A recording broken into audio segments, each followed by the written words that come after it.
अभी uniform civil code का blueprint market में भी लॉन्च नहीं किया गया है मुकम्मल तौर पर। कुछ चीजें जाहिर हो गई है गवर्नमेंट क्या करना चाहती है। मौजूदा वक्त के इक़्तिदार में बैठने वाले ये जितने भी बेईमान लोग हैं, यूनिफॉर्म सिविल कोड लाकर भारत के लिए फायदा नहीं पहुंचाना चाहते, भारत की तरक्की के लिए काम नहीं कर रहे हैं। यूनिफॉर्म सिविल कोड में क्या होगा? अगर यूनिफॉर्म सिविल कोड लाएंगे, क्या संविधान बदल जाएगा? एफआईआर करने का तरीका बदल जाएगा? कोर्ट कचहरी के निजाम बदल जाएंगे? कोर्ट तो अपनी एक ही है। अगर कोई मर्डर करता है तो उसके ऊपर क्या धारा बदल जाएगा? 302 नहीं लगेगा। कोई मारने की कोशिश करेगा तो 307 नहीं लगेगा। कोई रेप करेगा तो 376 नहीं लगेगा। क्या ऐसा होगा? ऐसा नहीं होगा, वो तो अपनी जगह पर है। हाँ, कुछ चीजें ऐसी है, समाजी चीजें ऐसी है कि जिसके अंदर तब्दीली होगी। मिसाल के तौर पर लड़कियां हैं, उसकी शादी की उम्र बढ़ा दी जाए कि लड़कियां ग्रेजुएशन करेंगी। 21 साल तक उनका टाइम बढ़ा दिया गया है कि लड़कियां 21 साल के बाद शादी करेंगी। 18 और 21 साल दोनों, इसको जरूरी करार दिया जाएगा। कोई बात नहीं, इस्लाम में 12 साल में बच्चियां बालिग हो जाती है, तो क्या 12 साल के बाद शादी करना जरूरी थोड़ी है? जरूरी नहीं है। जरूरी इस्लाम में शादी करना जब जरूरी है जब आप अपने ऊपर कंट्रोल नहीं रख पाएंगे, आप गुनाह में शामिल हो जाएंगे, आप नाजायज संबंध में चले जाएंगे। ऐसे वक्त में शादी करना जरूरी है, फर्ज है, वाजिब है। वरना 30 साल की उम्र में औरत पहुंच जाए, लड़की पहुंच जाए, कॉन्फिडेंट है, अपना काम कर रही है, कारोबार है, नहीं घर पे रहती, नहीं करना चाहती, या गुर्बत है, बहुत सारी चीजें हैं, गुनाह में मुलव्विस न होने का अंदेशा, ऐसी सूरत में क्या जरूरत है? इस्लाम नहीं कहता है कि तुम शादी करो, कोई दिक्कत नहीं। दूसरा कानून क्या होगा? बहुविवाह मना। असल इसको लाना है, असल में इसको लाना है। यानी मुसलमान एक शादी कर पाएगा, यूनिफॉर्म सिविल कोड आने के बाद 2 शादी नहीं कर पाएगा। तीसरे नंबर पर क्या होगा? तलाक में अभी तो सिर्फ मर्द को अधिकार है कि मर्द ही तलाक दे सकता है, लेकिन उस वक्त में यूनिफॉर्म सिविल कोड आने के बाद तलाक औरत ही दे सकेगी। सिर्फ मर्द के जिम्मे तलाक का अधिकार जो होगा वो खत्म हो जाएगा, मर्द मालिक नहीं होगा। औरत भी जब चाहे तलाक दे सकती है। और तलाक के बाद अभी इस्लामिक कानून के एतबार से तलाक हो जाने के बाद तलाक हो गई, औरत अलग मर्द अलग। लेकिन नहीं, अब ये कानून आने के बाद में तलाक हो जाने के बाद भी पूरी जिंदगी उसको एलिमनी मिलती रहेगी, उसको नाम नफा खर्च देता रहेगा शौहर। यूनिफॉर्म सिविल कोड आने के बाद ऐसा होगा। ये शरीयत के साथ, ये पर्सनल लॉ के साथ खिलवाड़। और क्या होगा? और ये होगा तड़का। अभी मुसलमान में मर्द के, औरत के, बच्चे के, लड़की के लिए एक हिस्सा है, लड़के के लिए 2 हिस्सा है। कहते हैं कि ये जुल्म ज़्यादती है। तलाक सिर्फ मर्द दे पाएगा, ये भी जुल्म ज़्यादती है। एक मर्द 4 शादियां कर पाएंगे, 4 शादियां करते हैं, ये भी बिल्कुल सही नहीं है। औरत एक भी ना कर सके, एक ही काफी इनफ फॉर वुमेन। औरत के लिए एक ही शादी, मर्द के लिए 4-4। असल यूनिफॉर्म सिविल कोड लाने का मकसद इस देश को क्या बोलते हैं कि हम इस देश को तरक्की देना चाहते हैं, क्या बताइए, अगर मुस्लिम चार शादी के मामले की वजह से क्या देश में गुर्बत है? देश की तरक्की रुकी हुई है कि नहीं? जो मुसलमान चार शादी कर रहा है इसलिए देश तरक्की नहीं कर रहा है। क्या तलाक की वजह से देश की तरक्की रुकी हुई है? क्या औरत 21 साल में बच्चियां शादी नहीं कर रही, पहले कर ली, इस वजह से देश गुर्बत में? उदाहरण देते हैं हमारे इस देश के प्राइम मिनिस्टर साहब, आपको नर्सरी क्लास में दाखिला लेना चाहिए। आप कहते हैं कि एक घर में 4 बेटा है, बाप का एक ही कानून होता है। अगर एक घर में 4 बेटा हो, हर बेटे के लिए अलग अलग कानून हो, तो घर का मामला है। देश में आप अलग अलग कानून कैसे बना सकते हैं? देश के संविधान आर्टिकल 19, आर्टिकल 25 और आर्टिकल 14 का वायलेशन आप कर रहे हैं, आपको पता होना चाहिए। आर्टिकल 44 का सहारा आप ले रहे हैं। दफा 44 में क्या लिखा है उस पर भी गौर करने की जरूरत है। इसी दफा 44 को लेकर यूनिफॉर्म सिविल कोड लाना चाहते हैं, यानी एक ऐसा कानून, समान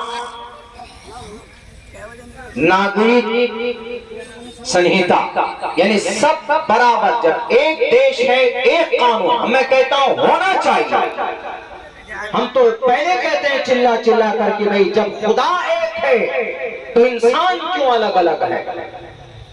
जब देश में प्राइम मिनिस्टर एक है तो कानून भी एक होना चाहिए सबके लिए।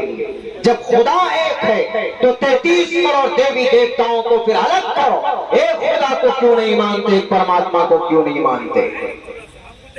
कहते हैं कि नहीं, एक ये कानून होना चाहिए। अभी तो अमेरिका घूम कर गया है प्राइम मिनिस्टर साहब। अमेरिका में 50 स्टेट है, 50, और दुनिया के अंदर नंबर 1 पर तरक्की में, तरक्की याफ्ता कोई मुल्क है तो कौन है? अमेरिका। 50 स्टेट है और 50 कानून है, अलग अलग स्टेट के अलग अलग कानून। बहाना ढूंढते हैं आप, कुछ नहीं है। और हम मुसलमान हैं ना, सोशल मीडिया के जरिए जो मैसेजेस देखते हैं, इतना परेशान हो जाते हैं, क्या करना जी, उठते बैठते परेशान हो जाते। यहाँ प्रोटेस्ट, वहाँ झंडा, वहाँ लाठी, वहाँ डंडा, वहाँ नारे तकबीर, यहाँ ये वहाँ वो। कुछ नहीं करना है, कुछ नहीं। अगर ऐसा होता है, खुद भारत के संविधान आर्टिकल नंबर 14 में लिखा हुआ है, इक्वलिटी बिफोर लॉ और the equal protection of the laws within the territory of India. Bharat के अंदर सब के सब बराबर हैं और मजहब पर अमल करने की आजादी आर्टिकल नंबर 25 देता है। भारत के संविधान का, आईन भारत का दफा नंबर 25 पढ़िए भारत के प्राइम मिनिस्टर साहब। Freedom of conscience and free profession and practice propagation of the religion. हर किसी को अपने मजहब, अपने पर्सनल लॉ के मुताबिक जिंदगी गुजारने की आजादी भारत का संविधान देता है। आर्टिकल नंबर 25 से लेकर 28 तक देता है। आइए पढ़िए, देखिए। अगर आपको देश के संविधान से मोहब्बत है, अगर आपको देश में तरक्की आप देखना चाहते हैं, देश को तरक्की के तरफ ले जाना चाहते हैं, तो इन तलाक और 4 शादी और बेटियों की शादी की उम्र बढ़ाकर देश तरक्की नहीं करेगा, बल्कि इन डाकुओं के मुंह में ताले लगाओ जो करोड़ों रुपए लूट कर इस देश से बाहर चले गए, जो 114 साल पुराने मदरसों को चलाते हैं, जो ये फिरक़े बातिला, फिरक़े ज़ालिला, इनके हाथ में हथकड़ी डालकर जेल के सलाखों के पीछे डालो, तभी ये देश तरक्की की तरफ जाएगा। जो पढ़े लिखे लोग हैं, जो एजुकेटेड हमारे बच्चे हैं, पटना की धरती पर प्रोटेस्ट करते हैं, उनको जॉब दीजिए, उनको नौकरी दीजिए, देश तरक्की की तरफ जाएगा। सब तो लुटेरे बैठे हो, अब बैठ कर कहते हो कि इस देश के अंदर कोई योग्यता नहीं है। 1990 तक इस पूरे भारत के अंदर बिहार टॉप रहा है IAS और IPS देने में। योग्यता नहीं है, नौकरी नहीं होती, देने का बहाना नहीं तो कभी सीटेट निकालो, कभी DLED निकालो, कभी BEd निकालो, अब BPSC निकालो। ऐसे ऐसे पढ़े लिखे हमारे नौजवान, करारो डिबेट किसी किसी भी सड़क पर बैठकर हमारा एक नौजवान जब पढ़ना शुरू करेगा साइंस विज्ञान की किताबों को, हिस्ट्री की किताबों को, तो तुम्हारे पसीने छूट जाएंगे। देश इससे तरक्की करेगा। ये नहीं यूनिफॉर्म सिविल कोड ले आओ। यूनिफॉर्म सिविल कोड है गोवा में, क्या गोवा आसमान पर चला गया? अलग अलग अगर कानून है, आप कहते हैं कि अलग अलग कानून है, एक जगह करो, कीजिए एक जगह। हम भी कहते हैं, हम तो शुरू से ही कहते हैं, हमारे नबी पाक अलैहिस्सलातु वस्सलाम का भी पैगाम, आप अलैहिस्सलातु वस्सलाम ने कहा मुत्तहिद रहो, मिलजुल कर रहो, भेदभाव न करो। ईश्वर भी कहता है, साफ साफ लफ्जों में कहा। मैंने यही वो मंत्र पढ़ा था आपसे 4-5 साल पहले, जनाब मुजम्मिल साहब के मदरसे का इदारे का जब प्रोग्राम था, वो मेरे जहन से निकल रहा है। धर्म क्षेत्रे कुरुक्षेत्रे समवेता युत्सवः, धर्म की बात कही गई, लेकिन उसके अंदर शूद्रो ब्रह्मणतामिति 7872 साल पहले जो किताब लिखी गई उसी में है यह मंत्र। इसमें क्या कहा गया? छुआछूत भेदभाव नहीं, साफ साफ लफ्जों में कहा गया शूद्रो ब्रह्मणतामिति ब्रह्मणश्चैति शूद्रताम क्षेत्रियो याति विकृतवम विघातवीश्यम तथेच सहे एवात्रपति परजानाम कथम पुनर्जाति कीर्ता पर भेदा। हम चीख कर कहते सहे एवात्रपति, इस जमीन को पैदा करने वाला, इस आसमान आकाश को पैदा करने वाला, सूर्य को चंद्रमा को पैदा करने वाला, वायु जल को पैदा करने वाला परमात्मा एक। तो 33 करोड़ देवी देवता की पूजा भी नहीं होनी चाहिए। कानून एक मत चिल्लाइए, बल्कि एक ईश्वर को मानकर शपथ लीजिए कि परमात्मा आप ही एक है। ब्रह्मा ने ही तो सवाल किया था, ब्रह्मा ने सवाल किया था शिव जी से, कृष्ण ने समझाया था बल्कि उस वक्त के कृष्ण नहीं, सबसे बड़े इस कायनात को परवरिश करने वाले विष्णु ने समझाया शिव को कि शिव कैसे सवाल करते। उन्होंने कहा कि ब्रह्मा को पैदा करने वाली जात भी तो कोई है जिसने ब्रह्मा को पैदा किया। शिव जी का ये सवाल था किनसे? विष्णु से। विष्णु ने कहा कि नहीं, इससे आगे बात मत करो, तुम आगे मत जाओ, बस जो है वही है, हम ही इन तीनों हैं। इन दुनिया को पैदा करने वाला पिता ये ब्रह्मा जी हैं और पालने वाले ये विष्णु जी हैं, और शिव तुम मारते हो, तुम आंधी और तूफान लाते हो, मृत्यु तुम देते हो, बस यही 3 चीज इस दुनिया की हकीकत है, दुनिया के अंदर और कोई नहीं। उन्होंने कहा, शिव जी ने कहा कि नहीं, इस संसार को, आसमान को, आकाश को, वायु को, सूर्य को, चंद्रमा को, जल थल वन, इन सबको किसने पैदा किया? मानव को ब्रह्मा पैदा कर सकता है, मान सकते हैं मानव को पैदा किया, इंसानों को पैदा किया, लेकिन इनसे पहले और भी तो चीजें मौजूद थी, उसको किसने पैदा किया?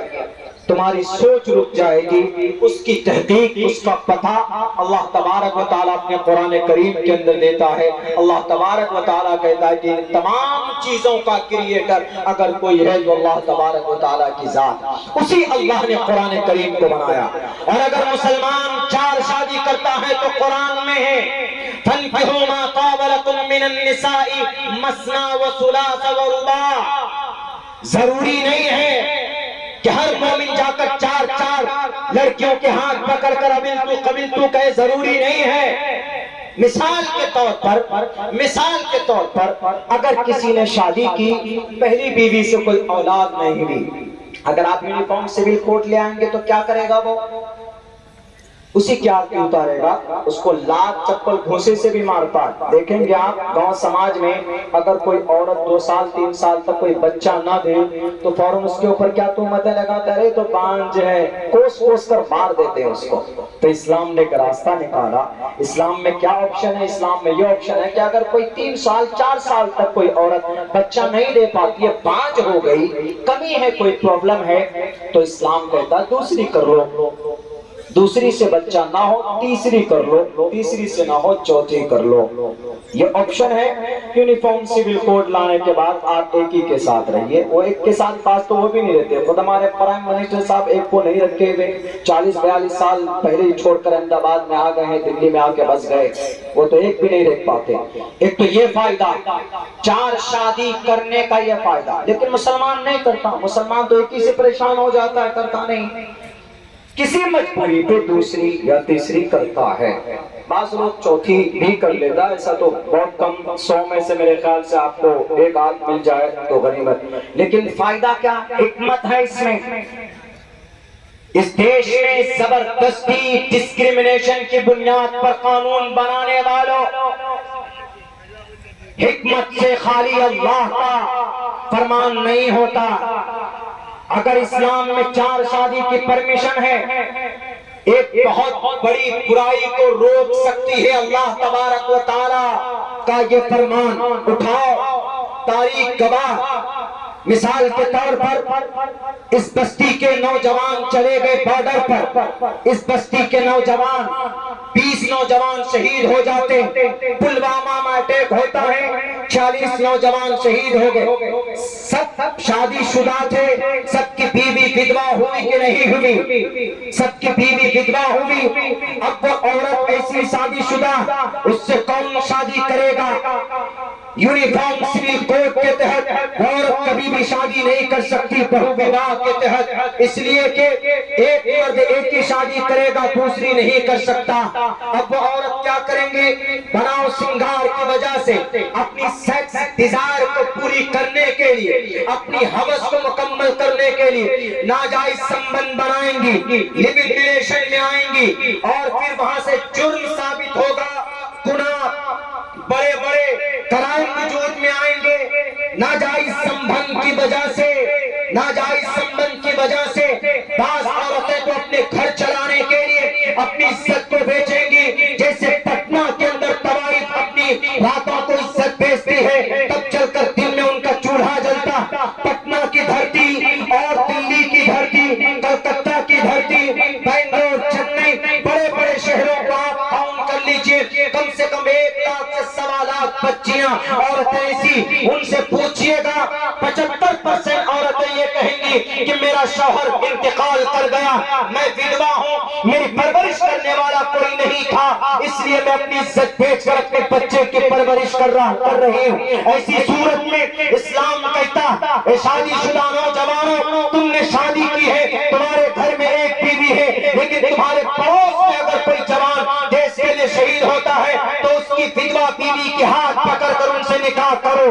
अगर 2 है तो तीसरा निकाह करो, अगर 3 है तो चौथा निकाह करो, और फिर उस विधवा औरत को, उन औरतों को जिनके शौहर मर गए, किसी एक्सीडेंट में उनका इंतकाल हो गया या किसी हादसे में उनका शौहर इंतकाल कर गया, तो ऐसी सूरत में इस्लाम अपने 4 शादी के फॉर्मूले की वजह से सहारा बनाया जा सकता है। इस्लाम अपने इस फरमान की वजह से और समाज की विधवा औरतों को एक छत दे सकता, एक शेल्टर दे सकता। पहले पढ़ो कुरान को, कुरान के हुक्म के हिकमत को पढ़ो। अपनी जहानत की वजह से यूनिफॉर्म सिविल कोड लाने से नहीं होगा, बल्कि अल्लाह तबारक व तआला का फरमान है, उलमा ने, मुफस्सिरीन ने यही हिकमत बताई है कि अल्लाह तबारक व तआला के फरमान, अल्लाह का हुक्म हिकमत से खाली नहीं होता। अब बताइए वो जो विधवा औरतें हैं, उनकी जिंदगी संवर सकती है, बन सकती है, वो गुनाह से बच सकती है और बड़े बड़े क्राइम होने से बच सकते हैं अगर इस पर अमल किया जाए। तो इसका एक ये भी फायदा है। दूसरी बात कहते हैं कि नहीं जना, इस्लाम सिर्फ औरत, वो कहते हैं कि आप लोग औरत के हक को मारते हैं। औरत के हक को कैसे मारते हैं जी? वो कहते हैं देखिए लड़का है तो 2 हिस्सा, लड़की है तो 1 हिस्सा। यकीनन दिखने में तो ऐसा लग रहा है यूनिफॉर्म सिविल कोड आएगा तो बराबर सराबर का हिस्सा।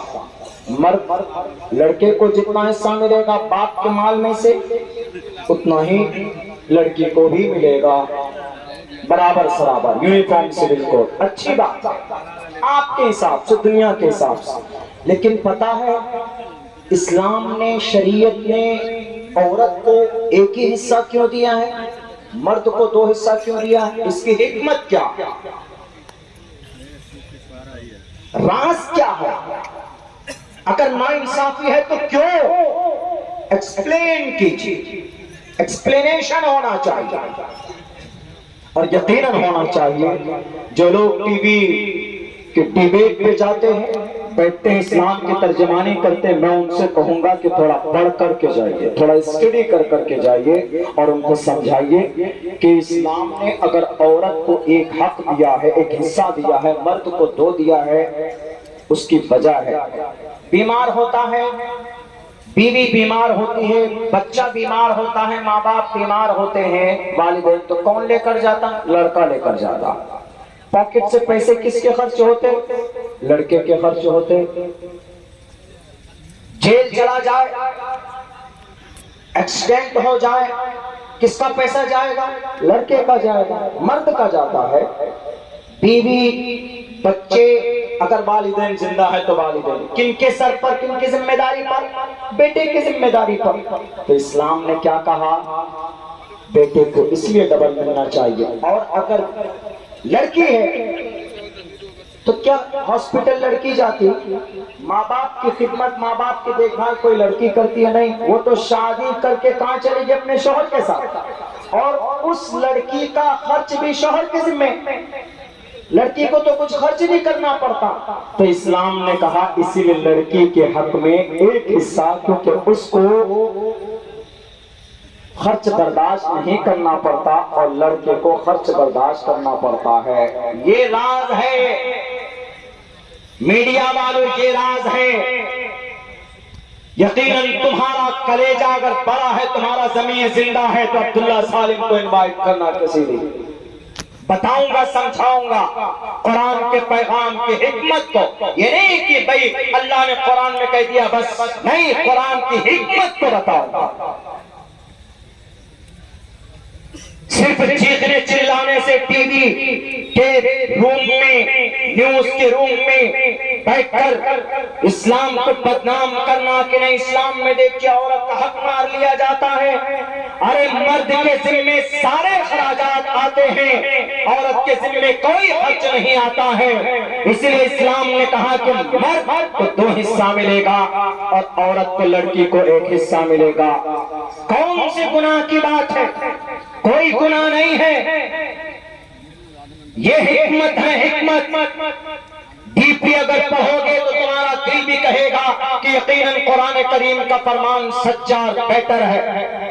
परेशानी को फेस करने वाला मर्द, कोई दिक्कत आए, परेशानी आए, केस हो जाए तो जेल मर्द जाए, कहीं पर अगर कोर्ट में हाजिरी देना हो तो मर्द जाए, मजदूरी करने के लिए मर्द पहुंचता है, पसीने में, धूप में पसीना मर्द निकालता। कुरान करीम पर एतराज करना बहुत आसान है। अगर यकीनन तुम्हारे अंदर कुछ क्वालिफिकेशन है तो मैं तुम्हें दावत देता हूँ, पैगाम देता हूँ, ज्यादा नहीं, 6 महीना कुरान करीम की तफसीर को, मसाइल को स्टडी करके देखो, खुद यूनिफॉर्म सिविल कोड की मुखालफत करोगे। यूनिफॉर्म सिविल कोड लाओ, शादी के ताल्लुक से लाओगे, शादी के मंडप पर किसका कानून चलेगा, मुसलमान का कि हिंदू का? आदमी अगर धर्म कोई परिवर्तन करेगा तो कौन सा मंत्र पढ़ेगा? ओम भूर्भुवः स्वः तत्सवितुर्वरेण्यं पढ़ेगा कि ला इलाहा इल्लल्लाह पढ़ेगा कि ओंकारा सतनाम करता विरुद्ध नरबू नरबीर अकाल मूरत अजवनी से भंगुर प्रसादी पढ़ेगा। बताओ जरा किस कानून पर अमल होगा? भारत के संविधान का आर्टिकल नंबर 14 जब खुले लफ्जों में कह दिया कि इसके अंदर कोई कॉम्प्रोमाइज नहीं हो सकती, सबके सब बराबर है, इक्वालिटी बिफोर लॉ, कानून की नजर में सब बराबर, जब सब बराबर हैं तो मुस्लिम पर्सनल लॉ को क्यों टारगेट कर रहे हो?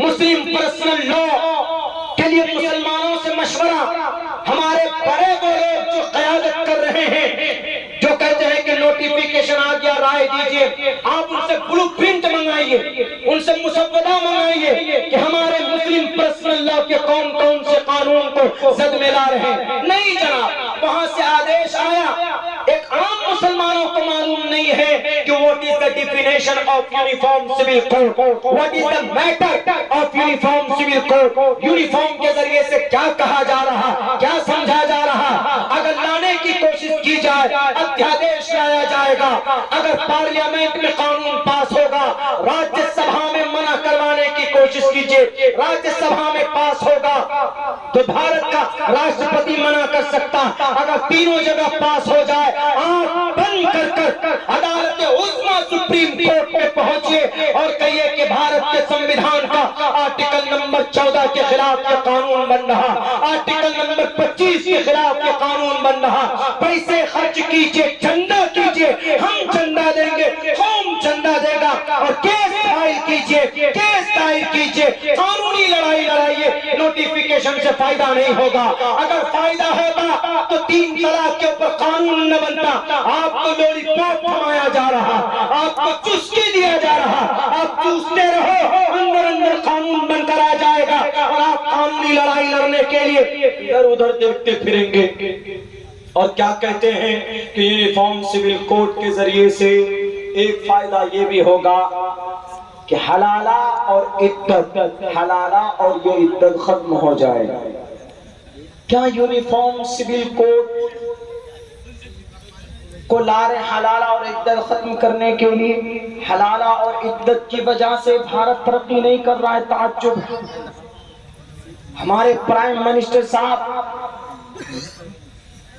अमेरिका जाते हैं, 300 करोड़ रुपए खर्च होते हैं, उनकी वजह से देश गरीब नहीं हो रहा है। हलाला और इद्दत मुसलमान भी नहीं जानता ढंग से कि हलाला और इद्दत, इद्दत तो समझता है या तो तलाक में या तो शौहर के इंतकाल के बाद इद्दत में कुछ दिन बैठते हैं, बिल्कुल नो ब्यूटी नो ऑर्नामेंट, कुछ नहीं, घर में बैठ जाइए, उसी को इद्दत बोलते हैं। कुछ लिमिट है, कुछ टाइम है। और हलाला, हलाला को मुजरिम बनाकर पेश किया हमारे और आपके सामने। मेरे मुसलमानों, हलाला यकीनन हलाला का मिसयूज हम लोगों ने किया, और हम जैसे तालिबे इल्म ने भी न बताकर हमारे कुछ पढ़े लिखे लोगों की भी गलती और चूक इनसे हुई है कि ये लोगों को हलाला के बारे में नहीं समझाते, और वो हलाला